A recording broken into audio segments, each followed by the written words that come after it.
이튿날 요한이 자기 제자 중 두 사람과 함께 섰다가 예수께서 거니심을 보고 말하되 보라 하나님의 어린 양이로다. 두 제자가 그의 말을 듣고 예수를 따르거늘 예수께서 돌이켜 그 따르는 것을 보시고 물어 이르시되 무엇을 구하느냐. 이르되 랍비여 어디 계시오니까 하니 예수께서 이르시되 와서 보라. 그러므로 그들이 가서 계신 데를 보고 그날 함께 거하니 때가 10시쯤 되었더라. 다음날 세례 요한은 예수님을 다시 보며 하나님의 어린 양이로다 대답합니다. 그 말을 들은 세례 요한의 제자들이 예수님을 따르게 됩니다. 예수님께서 무엇을 구하느냐 묻자 어디 묻고 계십니까? 묻자 와서 보라 말씀하시며 그들을 초청하셔서 함께 거하십니다. 요한의 말을 듣고 예수를 따르는 두 사람 중에 하나는 시몬 베드로의 형제 안드레라. 그가 먼저 자기 형제 시몬을 찾아 말하되 우리가 메시아를 만났다 하고 데리고 예수께로 오니 예수께서 보시고 이르시되 내가 요한의 아들 시몬이니 장차 게바라 하리라 말씀하십니다. 예수님과 시간을 보낸 안드레가 형 베드로에게 가서 메시아를 만났다 대답하고 베드로를 예수님께 데려가니 예수님께서 장차 게바 반석이 되게 하리라 말씀하십니다. 이튿날 예수께서 갈릴리로 나가려 하시다가 빌립을 만나 이르시되 나를 따르라 하시니 빌립은 안드레와 베드로와 한 동네 벳세다 사람이라.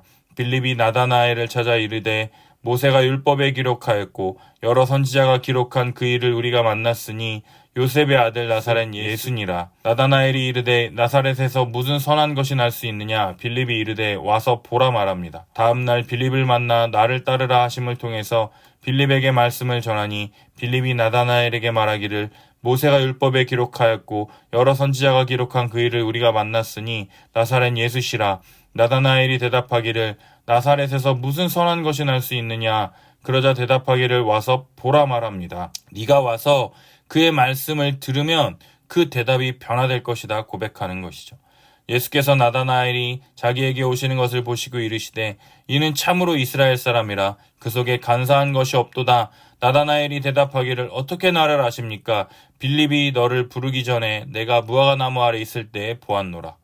어떻게 아십니까? 대답에 예수님께서 무화과나무 있을 때 보았노라.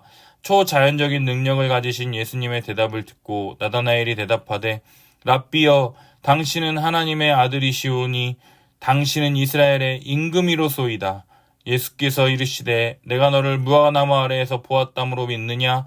이보다 더 큰 일을 보리라. 또 진실로 너희에게 이르노니 하늘이 열리고 하나님의 사자들이 인자 위에 오르락 내리락 하는 것을 보리라. 나사렛에서 무슨 선한 것이 날 수 있느냐 의심했던 나다나엘은 당신은 하나님의 아들이시오 당신은 이스라엘의 임금이로소이다 대답하는 것을 볼 수 있습니다.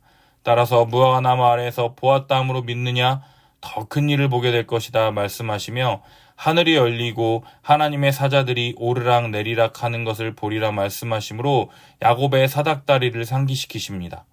야곱은 천사가 오르락 내리락 하는 것을 보았지만 예수님께서는 하늘과 땅의 중보자가 되셔서 우리를 위한 간구를 지금도 멈추지 않고 계십니다. 사랑하는 여러분, 예수님은 와서 보라 우리를 초청하시며 초청된 사람들에게 하나님 나라의 복음을 전하심으로 우리로 하여금 당신은 하나님의 아들이시요 이스라엘의 임금이로소이다 고백할 수밖에 없도록 우리를 인도하십니다. 오늘 하루도 주님의 말씀을 통해 주님을 찬양하며 고백하는 복된 하루의 삶이 되시기를 예수님의 이름으로 축복합니다.